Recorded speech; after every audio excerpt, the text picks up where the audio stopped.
about the absolute worst experience of my life. It was so bad that I honestly don't want anyone to ever go through something similar. I ended up in an all boys prison. As you might have noticed, I'm a girl, so my stay there was horrible, even worse than a normal stay in the joint.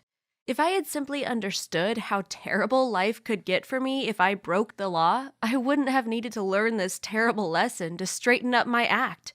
Back when I was younger, I was really messed up.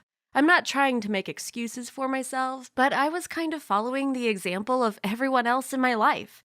The truth of the matter is, my family was kind of messed up. I never knew my dad since he got sent to prison when I was in my mom's womb.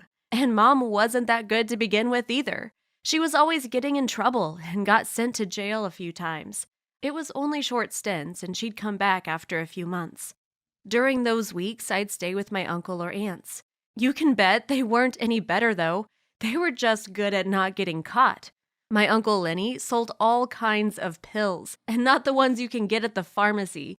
Aunt Lucy hung out with folks who really weren't nice at all and got into fights all the time. My cousins were just as messed up. I had no positive role models in my life. My friends were also kind of bad influences. We got in all kinds of trouble and tried to pull pranks on the cops. You can imagine how badly that always ended up. I wish that I had someone to teach me how to behave properly and how bad life could go if you were a criminal. But back then, being a criminal sounded so cool, and it seemed like the only way I could ever earn any real money. I thought an honest day job was only good for fools that didn't know better, so I would laugh and mock any friends that got a real job. I told them that they could go be modern slaves and I would spend my time chilling out and claiming what I wanted. Who was going to stop me from doing what I wanted? I knew how to steal from my family, after all. What I learned from them was never to get caught and not to be a snitch. If I ever got into trouble, I had to keep my mouth shut and not make other people fall with me. Out there, it was every man and every woman for themselves. And that was exactly what landed me in prison. All the friends who messed up alongside me managed to escape punishment. Perhaps I should have told on them because their lives have gotten far worse ever since. They didn't learn any lesson and continued with the kinds of mistakes we committed when we were younger. I hope they don't end up hurting someone in the process. The thing is, I had plenty of warning before my stint in prison, but I was too blinded by my youth and all the bad influences of my life to understand how reckless I was being. I got in trouble all the time at school and got sent to detention every single week. My mom didn't quite know how to deal with me, but to be fair, she also had a criminal record, so it was hard for her to tell me to behave properly when she messed up all the time. My first big brush with the law came when I was 15 years old. One of my cousins dared me to steal from the grocery store around the corner from our home.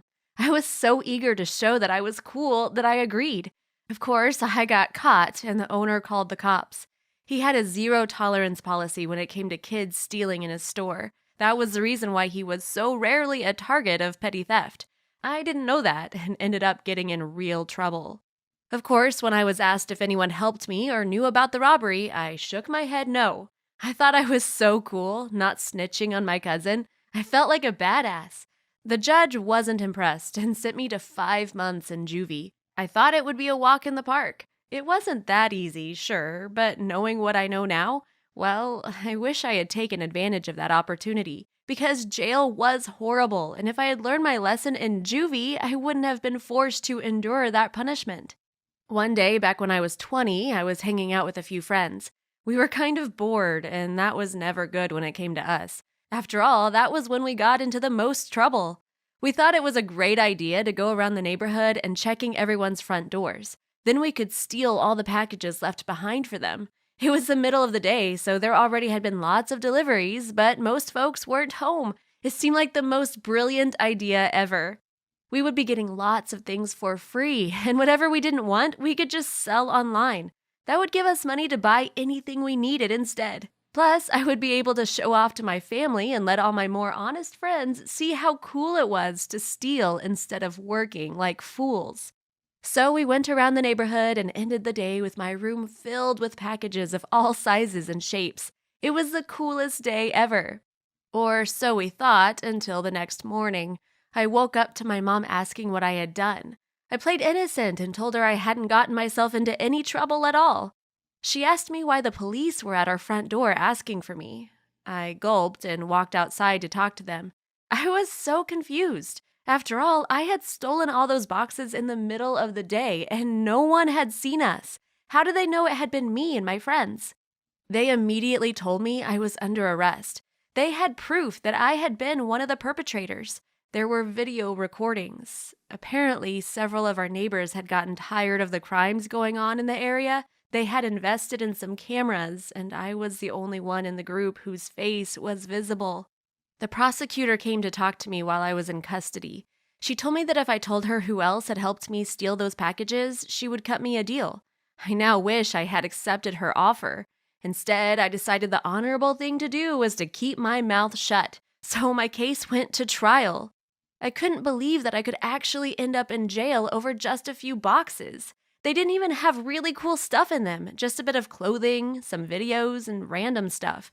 No cell phones or video game consoles or nothing of the sort. Plus, I had to give everything back, so it wasn't as if I ended up any richer. A public defender was assigned to my case, but he didn't do a very good job. Matter of fact, I don't think he really tried at all.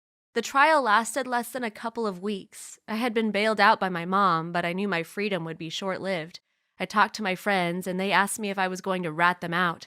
I promised I wouldn't, and they were really relieved. I wish I had been smarter than that. We all messed up and could have gotten off with a slap on the wrist if we all faced the music together. Instead, I was sentenced to 2 years in prison. The judge told me he wished this would set me straight, and that was it. I was going to lose 2 entire years of my life. When I was transferred to the prison, I thought my situation couldn't possibly get worse. I was in for a big surprise. I soon noticed that there were only guys around, no girl in sight. I mean, even most of the guards were men. I asked myself what was going on. Maybe I was going to be taken to the girls' side of the building soon? I ended up realizing that I was there to stay, and there really were no other women around. I asked the guards around me, and I was shocked by their response. They seemed surprised my lawyer hadn't told me about it. Apparently, the female prison was full, and I was going to have to serve my time in a male jail. Imagine my surprise! I was terrified and furious all at the same time. I tried to act tough and pretend that I was simply annoyed. Deep down, I was truly scared. This seemed like the beginning of a horror story. I tried to request that they send me to any other prison, but nothing worked. My lawyer wasn't interested in my case any longer, and the judge didn't assign me anyone new. The prison's authorities told me they'd keep an eye out to avoid any man getting frisky with me, but that was it. I was going to have to spend the following 2 years locked up alongside nothing but men. Dangerous men, for that matter. The first couple of weeks were pure hell. I couldn't stop looking over my shoulder. Everyone stared at me whenever I got out of my cell. The only benefit I got was that I could sleep in my own personal room. After all, they couldn't lock me up every night next to some guy. It would be too risky. But that privacy didn't help me when I was in any of the common rooms. Everywhere I went, creepy guys stared at me constantly. Everyone tried to hit on me, and they would never understand when I told them to leave me alone. I couldn't even take a shower without several guys staring at me. I wanted to cry all the time, but if I showed any weakness, it would all be worse. So I had to toughen up and pretend that nothing affected me. Within a couple of months, things slowly started to calm down. Not much, but it wasn't as intense as those initial weeks. The guys around the prison kind of got used to having me around, and also the extra security that hung out nearby whenever I was outside my cell. I got a bit less attention, but it was never easy. I felt constantly threatened, and some guys tried to actually grab me a few times. Fortunately, nothing really bad happened to me, but there were a few close calls. I was terrified and couldn't sleep well at night. I lost so much weight due to stress. The truth of the matter is, after my first year in prison, things began to get better. I managed to make several friends, and I would hang out with them when we were allowed out of our cells. They also defended me when anyone new tried to mess with me. That was a big relief, believe me. I finished out my sentence and was so relieved to finally get out of that terrible place. Those 2 years felt like 5, I have to tell you. The second I got my life back, I swore to myself that I'd never ever do anything illegal again. I definitely learned my lesson and never want to go through anything like that again. I cut ties with all my former friends and even my family and got myself a decent job. I am doing much better and hope to lead a happy life, leaving behind my terrible past. Thanks for watching. Have you ever done something you regretted soon after? Let us know in the comments. Don't forget to subscribe and